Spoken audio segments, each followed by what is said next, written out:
Bismillahirrahmanirrahim. Assalamualaikum warahmatullahi wabarakatuh. Alhamdulillahirabbil Rabbi shrah li sadri wa yassir li amri wahlul 'uqdatam min lisani yafqahu qawli. Alhamdulillah, puji syukur kita panjatkan kehadirat Allah Subhanahu wa taala yang telah memberikan kita berupa kesehatan, berupa nikmat iman, dan masih senantiasa bisa melakukan segala aktivitas seperti biasanya. Ini semata-mata karena Allah masih mencintai kita, masih menyayangi kita. Bukti Allah menyayangi kita yaitu Allah masih memberikan kita kesempatan untuk mengerjakan segala amal ibadah. Karena yang perlu kita ketahui bahwa ajaran Islam itu mengatakan bahwa kita tidak selamanya di dunia, kita tidak kekal di dunia, tetapi masih ada kehidupan setelah di dunia, itu kehidupan akhirat. Selawat serta salam selalu kita curahkan kepada Nabi Allah Muhammad SAW, itu Nabi yang telah membawa kita dari alam gelap gulita menuju alam yang benderang. Dan Nabi Muhammad adalah salah satu panutan bagi kita semua, sebagaimana inna arsalnaka illa rahmatan lil alamin. Jadi di dalam diri Rasulullah terdapat rahmat bagi untuk kita semua. Jadi sebelum kita masuk, bagaimana kabar anak-anak sekalian? Ustaz harap kita masih dalam keadaan sehat walafiat. Allah masih senantiasa menjaga kita semua. Nah, hari ini kita masuk pembelajaran IPS, di mana kita hari ini akan membahas mengenai pengaruh perubahan ruang dan interaksi antar ruang di Asia dan benua lainnya. Bisa dilihat sini. Nah, di sini pengaruh perubahan ruang dan interaksi antar ruang di Asia dan benua lainnya. Nah, jadi pertemuan ini ada kaitannya dengan di kelas 7 dulu. Nah, jadi apa sebenarnya itu ruang? Jadi sebelum kita masuk pembahasan, Ustadz bertanya dulu, apa sebenarnya itu ruang? Nah, apa itu ruang? Jadi ruang itu adalah tempat di mana makhluk hidup itu tinggal, baik itu manusia, baik itu binatang dan lain-lainnya. Itu adalah satu ruang. Jadi tanah adalah satu ruang, gunung adalah satu ruang, laut adalah ruang. Nah itu. Jadi bagaimana pengaruh ruang dan interaksi antar ruang di Asia dan di benua lainnya. Nah, yang perlu diketahui bahwa perubahan ruang dan interaksi antar ruang sebenarnya dapat terjadi dalam bentuk skala. Itu dalam lingkungan yang sempit dapat terjadi antar desa dan kota. Jadi dalam skala yang kecil itu bisa terjadi antar desa dan kota. Tetapi skala yang besar itu bisa antar negara atau antar benua. Nah, ini perubahan ruang dan interaksi antar ruang dalam lingkungan desa dan kota biasanya menimbulkan berbagai pengaruh bagi desa maupun kota. Nah, di Asia dan benua lainnya, perubahan ruang terlihat dari adanya alih fungsi lahan dari hutan menjadi perhatian dan permukiman, serta pertanian menjadi permukiman. Itu. Jadi yang perlu diketahui bahwa biasanya di Asia lainnya di Asia dan benua lainnya, perubahan ruang terlihat dari adanya alih fungsi lahan dari hutan menjadi misalnya pertanian, di situ menjadi pertanian, dari hutan menjadi pertanian, pusat salah tulis di sini, di situ pertanian dan permukiman. Jadi dari hutan menjadi pertanian dan menjadi permukiman. Batu biasanya serta pertanian menjadi permukiman. Nah, misalnya di Eropa perubahan antar ruang seperti ini sebenarnya sudah lama terjadi dan meningkat karena adanya revolusi industri. Nah, akibatnya banyak bentuk-bentuk atau terbentuk kota-kota gitu. Jadi di negara Eropa, kalau misalnya di benua Asia sangat jarang. Tapi kalau misalnya di benua Eropa itu seperti misalnya Spanyol, termasuk negara-negara maju. Nah, di sana sudah revolusi industri. Dalam artian revolusi industri ini adalah perubahan yang sangat cepat dari misalnya negara berkembang menjadi negara maju karena adanya industri, ada revolusi industri. Industri itu baik itu banyak perusahaan-perusahaan. Itu beda kalau misalnya kita khususnya di Indonesia. Di Indonesia kan hanya di bagian Jawa, Pulau Kalimantan, dan pulau-pulau di Sumatera, di Sulawesi itu sangat jarang ada industri. Beda dengan di negara Eropa, hampir merata. Jadi mereka adalah negara tersebut adalah negara-negara maju, sehingga sudah sangat jarang ada pemukiman, maksudnya alih fungsi dari pertanian menjadi permukiman begitu. Nah, di sini dibahas juga ada dampak interaksi, yaitu desa kota. Di dampaknya dari desa ke kota itu, dari desa ke kota adalah dilihat dari segi ekonominya. Ini dilihat dari segi ekonominya, ekonomi.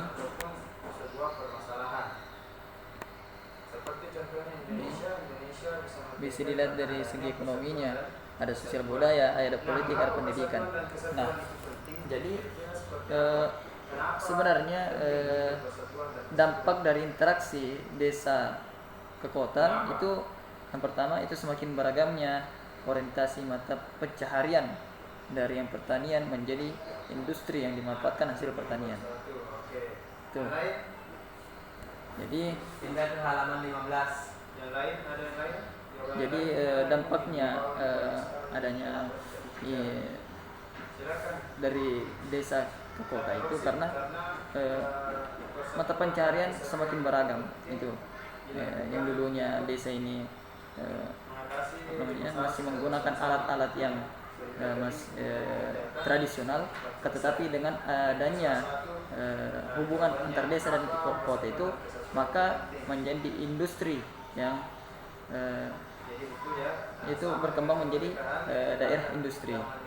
Dalam artian dia sudah memanfaatkan peralatan-peralatan yang sudah canggih begitu, karena adanya hubungan antar desa dan kota itu. Coba kita ke halaman 16. Nah, yang kedua semakin meningkatnya produktivitas pertanian dan adanya teknologi atau cara bertani yang maju. Nah, jadi adanya hubungan antara desa dengan kota itu jadi sangat memudahkan bagi petani-petani yang ada di desa. Karena kenapa? Mungkin yang dulunya masyarakat hanya mengetahui bagaimana cara bertani yang secara tradisional, kan, tetapi dengan adanya teknologi, adanya pengetahuan dari kota, maka pertanian, perkebunan yang ada di desa-desa itu sudah maju. Nah, jadi ini dapat meningkatkan ekonomi dari segi penghasilan dari masyarakat di desa itu meningkat karena sudah menggunakan yang namanya alat teknologi. Ini adalah salah satu cara memudahkan masyarakat yang ada di desa itu untuk bertani. Jadi sudah tidak menggunakan lagi alat tradisional, tapi menggunakan alat teknologi yang canggih, super canggih. Nah, yang ketiga ini semakin baiknya sarana transportasi dari desa ke kota. Nah, jadi otomatis kalau misalnya adanya hubungan antara desa dan desa dan kota itu semakin baiknya sarana transportasi, baik itu dari jalannya itu atau sarana penghubung. Sarana penghubung itu bisa jadi jalan yang dilewati. Nah, itu dari desa ke kota karena adanya hubungan, adanya interaksi. Nah, kalau misalnya tidak ada sarana transportasi dari desa ke kota, otomatis tidak ada hubungan timbal balik, tidak bisa akan terjadinya suatu interaksi. Nah, yang keempat kelima, berkembangnya media massa di desa. Nah, jadi kalau misalnya adanya hubungan antara desa ke kota ini, jadi memudahkan masyarakat mengenal yang di luar. Jadi jadi dengan adanya apa namanya? Jadi dengan adanya hubungan timbal balik yang di desa dan di kota ini dapat memudahkan masyarakat entah itu berkomunikasi atau melihat dunia luar. Jadi masyarakat yang ada di desa ini tidak lagi hanya bisa melihat yang ada di sekitarnya, tetapi dia bisa melihat dunia luar. Dia lebih mudah berkomunikasi lagi. Jadi dengan adanya media massa ini bisa menjadikan daerahnya sebagai misalnya negara yang berkembang, atau negara misalnya negara atau desa yang misalnya bisa meningkatkan penghasilan atau ekonominya. Yang kelima, karena maksud Ustaz, makin banyaknya guru dan sekolah dibangun di desa, makin banyaknya guru dan sekolah dibangun di desa sehingga pendidikan meningkat. Nah itu, jadi dengan adanya hubungan antara desa dan kota itu biasanya pendidikan lebih diperhatikan. Itu yang tadi sudah ada alat transportasi, medianya juga sudah ada, sudah tersedia, maka yang perlu itu adalah akan meningkatnya atau pendidikan sudah diperhatikan, sangat diperhatikan. Karena apa? Karena media untuk ke suatu desa itu sudah ada.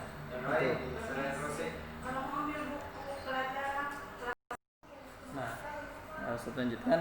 Jadi dengan adanya hubungan antara desa dan kota itu, otomatis pendidikan akan meningkat. Jadi mungkin judulnya pendidikan yang di desa itu hanya menggunakan misalnya spidol, menggunakan kapur misalnya, tapi akan adanya seiring adanya hubungan antar desa dan kota itu, maka pendidikan sistem pendidikan yang digunakan di sekolah tersebut sudah menggunakan alat teknologi, misalnya menggunakan proyektor lagi, tidak menulis lagi di papan tulis, tapi sudah menggunakan alat teknologi. Okay. Poin ini. Poin yang kedua yaitu hubungan antara kota dan desa. Nah itu. Jadi hubungan antara desa dan kota itu secara ekonomi, kota memperoleh sumber daya dari desa, baik itu sumber daya manusianya atau hasil pertanian. Jadi dengan adanya hubungan antara kota dan desa, secara ekonomi juga kota terbantu, karena misalnya tidak ada hasil pertanian yang dibawa ke kota itu, masyarakat kota mau makan apa maksudnya gitu.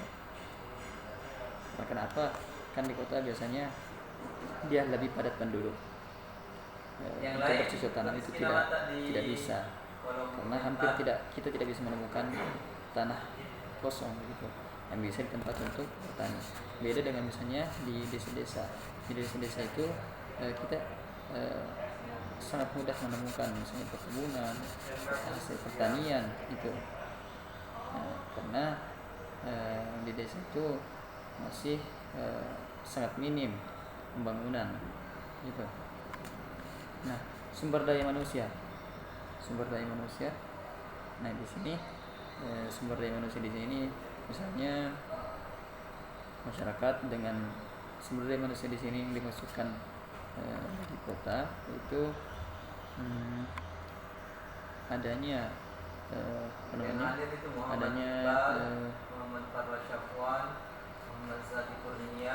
misalnya berupa tenaga kerjanya. Jadi adanya misalnya orang-orang di desa ke kota itu mampu bisa dipekerjakan di kota-kota. Jadi misalnya di buruh dan lain sebagainya. Nah, itu salah satu keuntungan bagi kota. Yang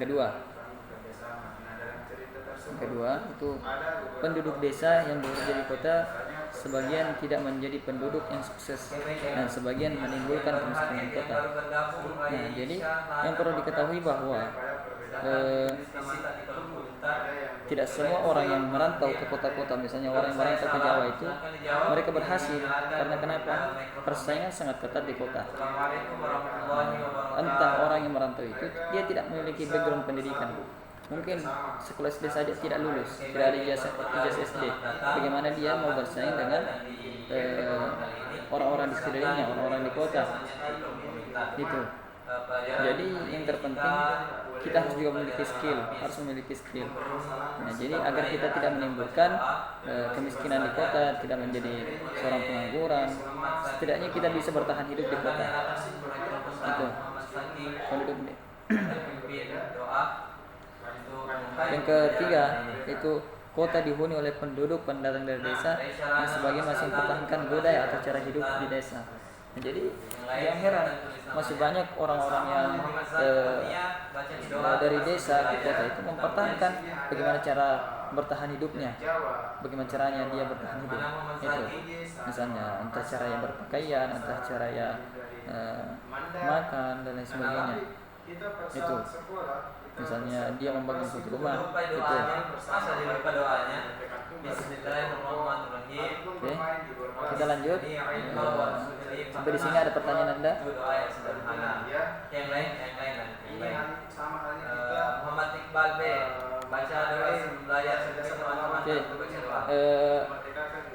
Di sini ada poin pula, yaitu pengaruh interaksi keuangan antar benua dan negara. Jadi di sini ada pengaruh interaksi keuangan antara benua dan negara. Jadi jika dilihat dari segi ekonomi. Nah, ekonomi. Jadi interaksi antar uang terjadi karena adanya kebutuhan yang salah satunya adalah kebutuhan barang dan jasa dan tidak mampu diproduksi oleh suatu negara. Nah, jadi ini membantu. Nah, jadi dengan adanya dengan adanya kebutuhan ini dapat meningkatkan ekonomi untuk satu negara. Jadi di sini saling menguntungkan karena kenapa? Kita membutuhkan suatu jatah atau suatu barang. Nah, itu terpenuhi dengan adanya barang tersebut diproduksi di negara lain. Jadi harus mengimpor. Kita harus mengimpor. Nah, dan itu menghidupkan salah satu ekonomi bagi negara lain, misalnya Indonesia. Dia membutuhkan suatu misalnya kendaraan atau pesawat. Nah, pesawat ini misalnya dibuat misalnya di Italia misalnya atau di negara mana. Nah, itu akan membantu kita. Karena kenapa? Karena yang perlu kita ketahui, kita mampu mengelilingi dunia ini kan menggunakan pesawat, menggunakan alat transportasi. Nah, itu diproduksi oleh negara-negara lain. Otomatis kita harus mengimpor atau bisa membeli dari negara lain. Nah, jadi ini saling mengisi kebutuhan. Nah, yang kedua itu bagaimana pengaruhnya interaksi keuangan antar benua dan negara dilihat dari kehidupan sosial. Itu.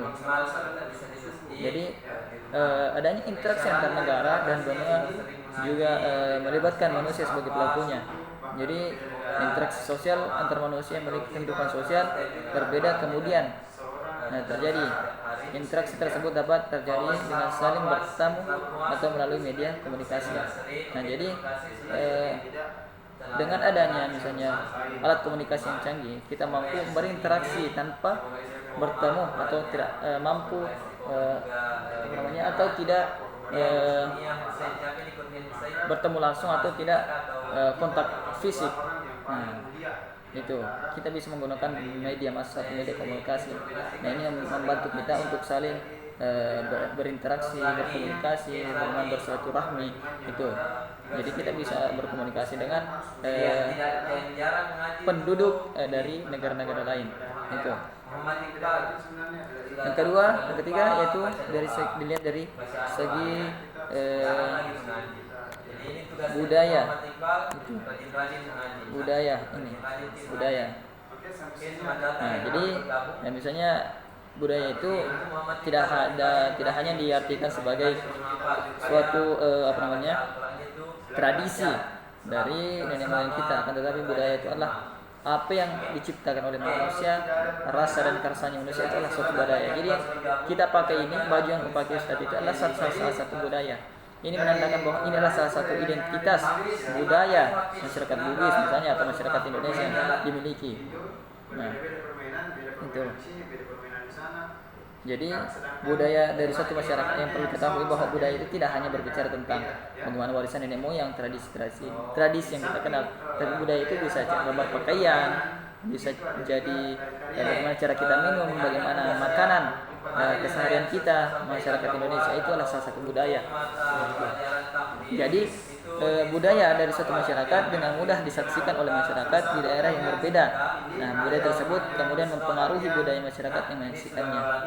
Nah, itu. Jadi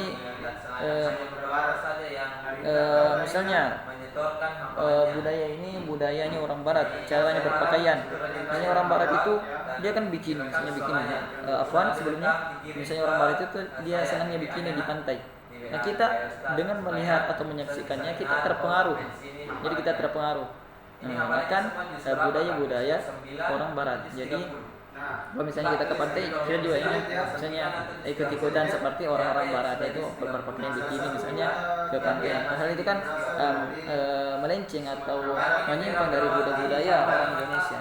Jadi kita juga harus memfilter atau bagaimana kita sebagai masyarakat Indonesia menyaring atau memilih yang mana mestinya kita terima. Nah, itu budaya yang baik. Oke, selanjutnya ada politik, di bidang politik. Nah, kehidupan politik suatu negara seringkali dipengaruhi oleh negara lain. Nah, sistem baik itu dari sistem pemerintahannya atau sistem demokrasi. Nah, yang perlu kita ketahui bahwa sistem demokrasi kan dulu di Indonesia dia sebelum Orde Baru, zamannya Soeharto kan dia bukan sistem demokrasi. Nanti di zamannya SBY baru menggunakan sistem demokrasi. Itu. Jadi kita dipengaruhi oleh sistem dari kehidupan politik di negara lain. Itu. Nah, yang dilihat dari selanjutnya itu di bidang pendidikan. Nah, pendidikan merupakan modal dasar untuk menuju kemajuan suatu bangsa. Tapi masih banyak negara yang tertinggal di bidang pendidikan karena misalnya masalah ekonomi atau kurangnya kesadaran. Nah, jadi kalau misalnya dalam lingkup negara, jadi misalnya dalam lingkup negara, salah satu kerjasama hubungan antar negara lah dalam bidang pendidikan. Nah, banyak negara berkembang misalnya mengirimkan jadi banyak negara berkembang ini mengirim pelajar-pelajar ke negara-negara maju. Ini untuk meningkatkan manusia, meningkatkan sumber daya manusia. Nah, jadi makanya misalnya Indonesia mengirimkan mahasiswanya atau mengirimkan salah satu delegasi atau perwakilan ke negara-negara maju untuk melanjutkan jenjang pendidikan. Karena kenapa? Karena Indonesia ingin meningkatkan sumber daya manusianya. Nah, tujuannya apa? Untuk meningkatkan kualitas sumber daya manusia. Nah, jadi banyak seperti beasiswa sekarang. Jadi banyak yang sekarang misalnya belajar di Amerika karena Indonesia ingin meningkatkan sumber daya manusianya. Nah, jadi cukup sekian itu saja pembahasan kita hari ini. Mudah-mudahan bermanfaat bagi kita semua. Barakallahu fiik. Mari kita mengucapkan alhamdulillah dan doa kepada majelis.